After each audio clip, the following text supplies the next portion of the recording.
এমন গুমরাহি ধেয়ে আসবে, সেই গুমরাহির তুফান থেকে উম্মতকে হেফাজত করতে হলে পাহাড়ের মতো পথের মধ্যে বুক টান করে উম্মতের আলেমদেরকে দাঁড়িয়ে যেতে হবে।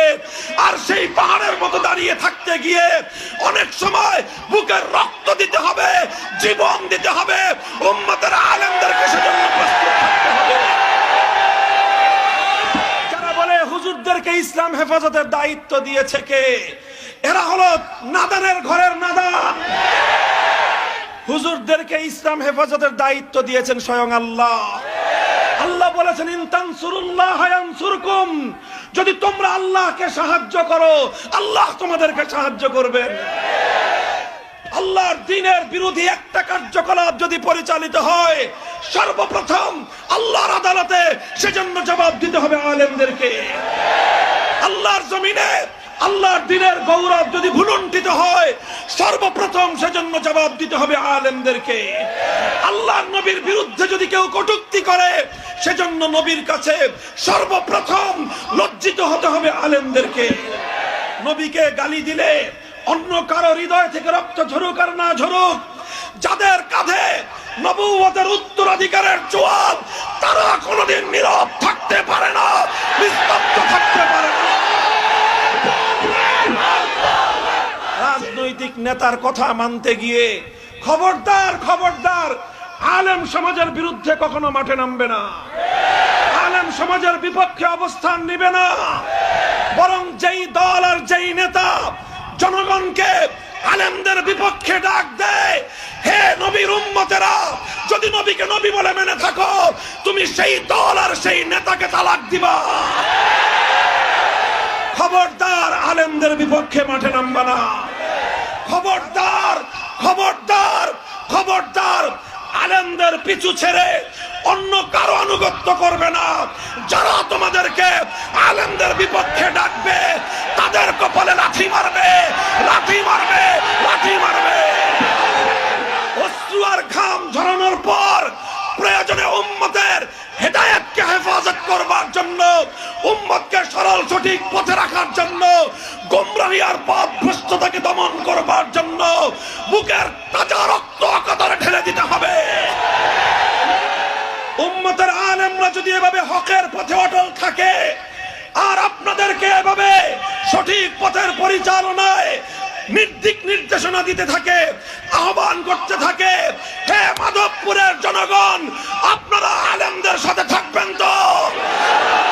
আলেমরা ডাক দিলে ঘাম ঝরাতে প্রস্তুত থাকবেন তো? আলেমরা ডাক দিলে আল্লাহর দ্বীনের জন্য বুকের শেষ রক্তবিন্দু দিতে প্রস্তুত থাকবেন তো? রাসূল আকরাম সাল্লাল্লাহু আলাইহি ওয়াসাল্লাম এক হাদিসের মধ্যে ইরশাদ করেছেন, ইন্না বানি ইসরাঈল কানাত তাসুসুহুমুল আম্বিয়া কুল্লামা হালাকা নাবিয়্যুন খালাফাহু আখার ওয়ালা নাবিয়্যা বাদি। নবীজি বলেন যে আমাদের পূর্বে হাজার হাজার বছর পর্যন্ত বনি ইসরাঈলের মধ্যে এবং পৃথিবীর মানুষের মধ্যে এইরকম পদ্ধতি আল্লাহ চালু রেখেছেন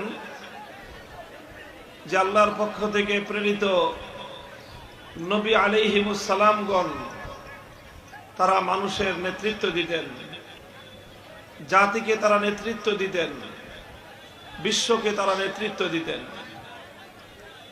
এটাই আল্লাহ পাক রব্বুল আলামিনের এই বিশ্ব সভ্যতায় আল্লাহর দেওয়া নীতি এবং পদ্ধতি। আদম আলাইহিস সালাতু ওয়াস সালাম থেকে শুরু করে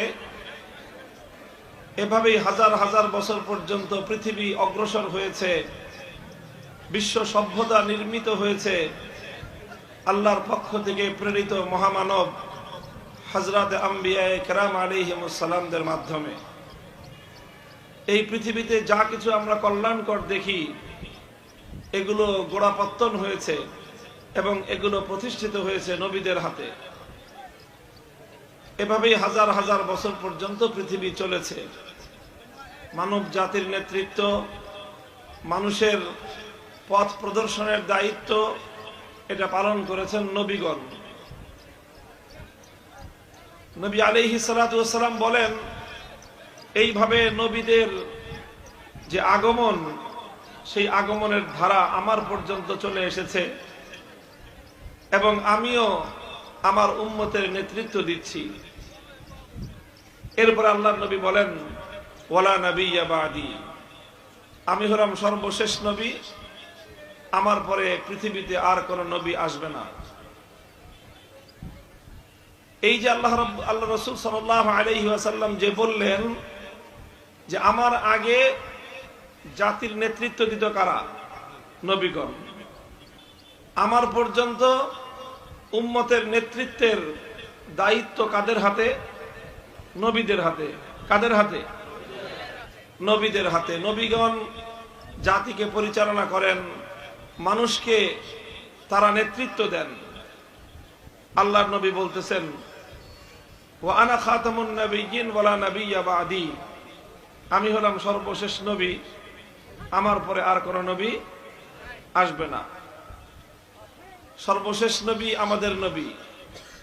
আমাদের নবীকে আল্লাহ পাক রব্বুল আলামিন যে নবুয়তের মর্যাদা দিয়েছেন, আল্লাহর নবীর নবুয়তের সবচেয়ে বড় বৈশিষ্ট্য হলো খতমে নবুয়ত। খতমে নবুয়ত, নবীজির এই সিংহাসন, এটা তার জন্য সংরক্ষিত। এই সিংহাসনে নবী মুহাম্মদুর রাসূলুল্লাহ সাল্লাল্লাহু আলাইহি ওয়াসাল্লাম ছাড়া আর কারো বসার অনুমতি নেই। সুতরাং আল্লাহর নবীর নবুয়তের যে সবচেয়ে বড় মর্যাদা খতমে নবুয়ত, এই সিংহাসনে নবীর পরে যদি আর কেউ বসার চেষ্টা করে, সে শুধু নবীর দুশমন নয়, বরং সে আশিকে রাসূল, প্রত্যেক উম্মতের জানের দুশমন।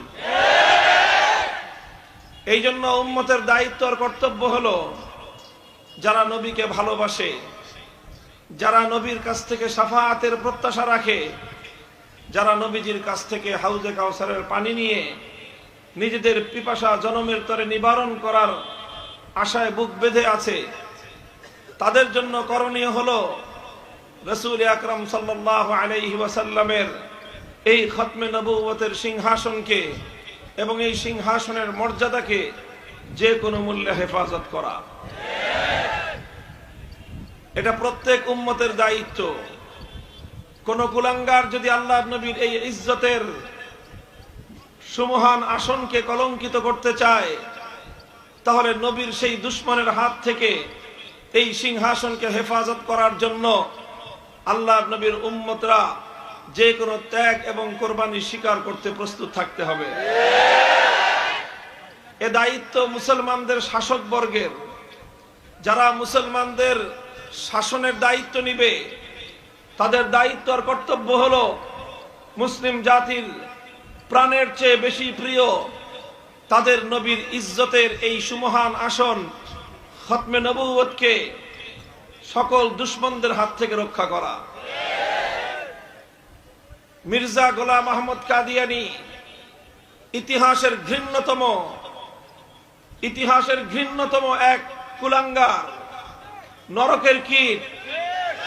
আল্লাহর নবীর পরে সে নবীজির এই খতমে নবুয়তের সিংহাসনে বসার অপচেষ্টা চালিয়েছে। যারা গোলাম আহমদ কাদিয়ানীকে স্বীকার করে, তার অনুসরণ করে, তাদেরকে বলা হয় কাদিয়ানী। তারা শেষ নবীর উম্মত নয়, তারা কাদিয়ানের ভণ্ড নবীর অনুসারী।